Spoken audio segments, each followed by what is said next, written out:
How will you win? Let's get started!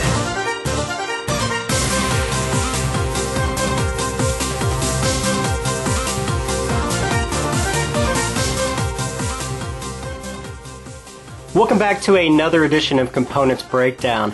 Today I'm going to take a very different approach at a game that was just released here in the first few weeks of 2011 called Yomi. Now Yomi is a two-player card-driven strategy game that simulates arcade-style fighting games such as Street Fighter, Tekken, and Guilty Gear. I'm actually going to break this video into 3 smaller rounds, and I'm going to keep the entire review very brief and to the point. First, I'm going to show you very quickly and discuss the quality of the components in the game. Then I'll give you an abbreviated overview of the basic gameplay, and then finish up everything with my final thoughts on the game. Now, my video is coming a little bit later than what I would have liked, and there are already several other video reviews out there, including a very glowing review from Tom Vassell of the Dice Tower, as well as Adam Ruzzo's wonderful online client demonstration of Yomi's rules, and I would invite everybody to go watch those as well. So going into this review, I didn't want to spend a whole lot of time rehashing what had already been done before. Therefore, I'm going to spend more time showing you those items that weren't as prominent in those videos, as well as detailing a little more about my personal background and why it affects my opinion about this game in particular. Round 1. We are now looking at the complete first edition of the game. Now what sets this version apart from the others is not only that it comes in a really sturdy black box, but it also houses additional components that enhance players' experience with the game. First, all 10 currently available character decks are included inside the box, providing almost instant variety right from the start of the game. Second, there is an 8-page full-size rulebook that takes the place of the smaller, one-size folded rules that come inside of the single character decks. And third, there are 2 large illustrated playmats, as well as 2 red and 2 blue oversized counters that when combined are both pretty helpful in tracking players' health values through the use of the integrated life tracks on those playmats. So this edition of the game has a very high retail cost of $100, or about $70 online via online retailers. And gamers are going to want to know how these components, most especially the cards, stack up to other games on the market in terms of value.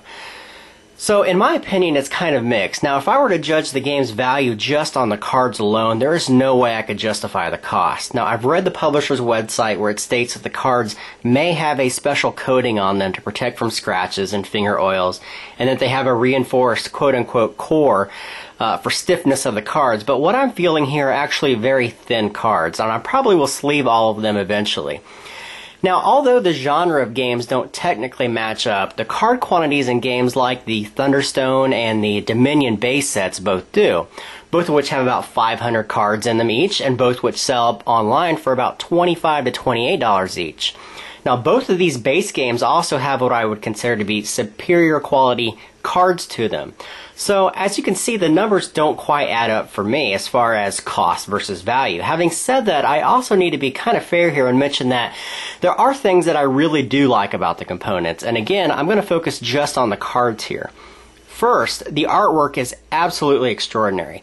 For those who grew up with video games like myself, or just have a very fond appreciation of Asia-influenced game art, are going to be right at home here with the character designs and the art styles being used to bring these fighters to life. And it's just a real treat for me personally to see more manga-inspired artwork being used in more and more board games lately, such as games like Gosu.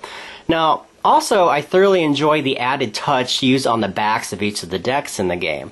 Now, I know Tom had mentioned that no matter how you hold the cards, players aren't going to know what side of it you're using, and that's because there is a mirrored back on the backs of each of the cards. Now, what he didn't mention was that each of the deck's backs also have different artwork for all 10 of the different characters. Now, although that doesn't really have any gameplay merit to it, it's a real nice artistic touch for me that I thoroughly appreciate.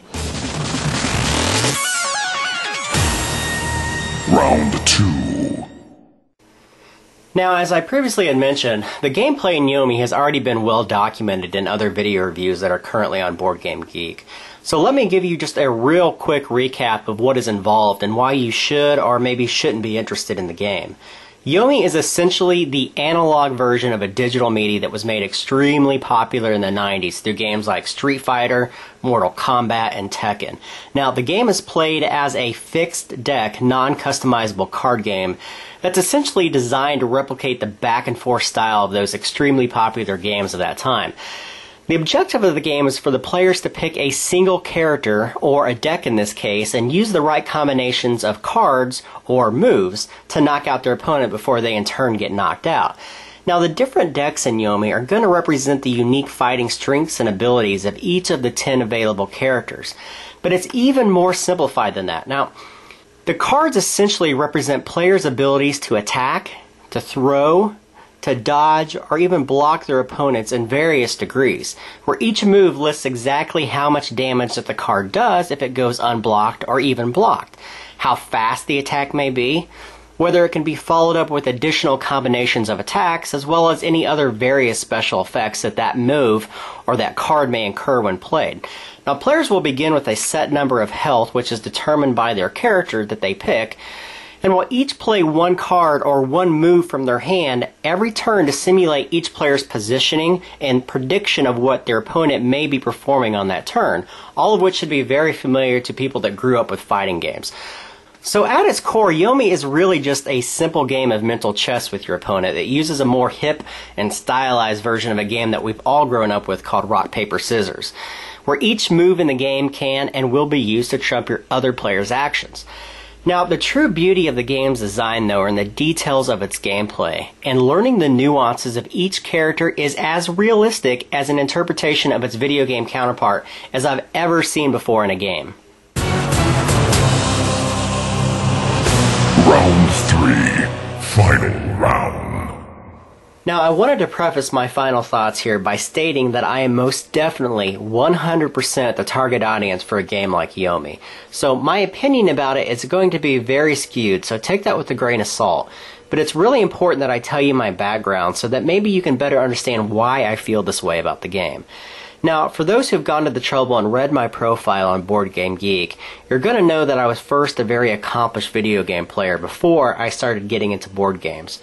I started playing video games very young, actually when I was only 3 years old, and I've played in tournaments all over the United States, including first-person shooters, real-time strategies, and even fighting games. I was actually ranked number 3 in the world for 2 years on Xbox Live, and still have a pretty ridiculous gamer score to back it up if you'd like to take a look.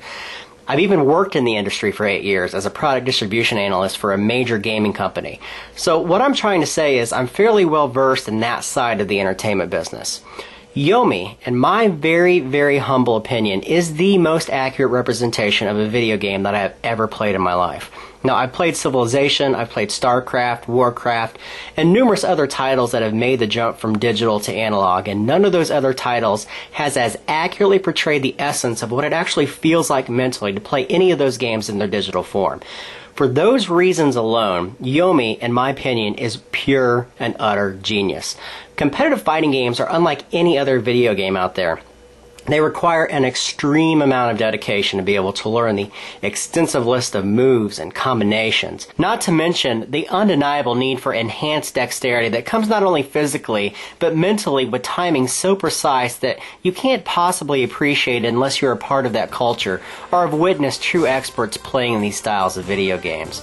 Now, as I've gotten older, I've realized that I no longer have the time or the skills to accomplish those things that I once did. I'm slower, and I have a family, and I have a job, and I have a mortgage. So those things that I once enjoyed about video games, especially fighting games, are no longer really a part of my life. What Yomi does for me, though, is that it allows me to experience that same mental dexterity that I love so much about this genre of video games, by stripping away all those barriers that are so frequently associated with them, such as the long amounts of practicing, the memorization of moves and combinations of moves, and the timing skills that were required. All those things are gone from this game, and all that's left is just the mental back and forth chess match, which to me is what truly makes fighting games so appealing in the first place. There is so much I love about this game. Its simple mechanics, the distinct and unique feeling of each of the characters, which really represents those feels from the video game characters, the artwork, the quick in and out speed of the gameplay. The game just captures everything that it was designed to represent. So when I look at the game's value versus its cost in that manner, I see the value to me as a gamer because Yomi provides something that I rarely get to experience anymore. I can't suggest this game enough. It's one of the most intriguing games I have played design-wise this past year, and it deserves so much credit for accomplishing what other games have tried to do in the past but have rarely been able to do, and that's take a video game and translate it perfectly into a board game format. This is easily one of my favorite games in my collection, bar none. So that is Yomi. I am Jeremy Salinas, and thank you very much for watching.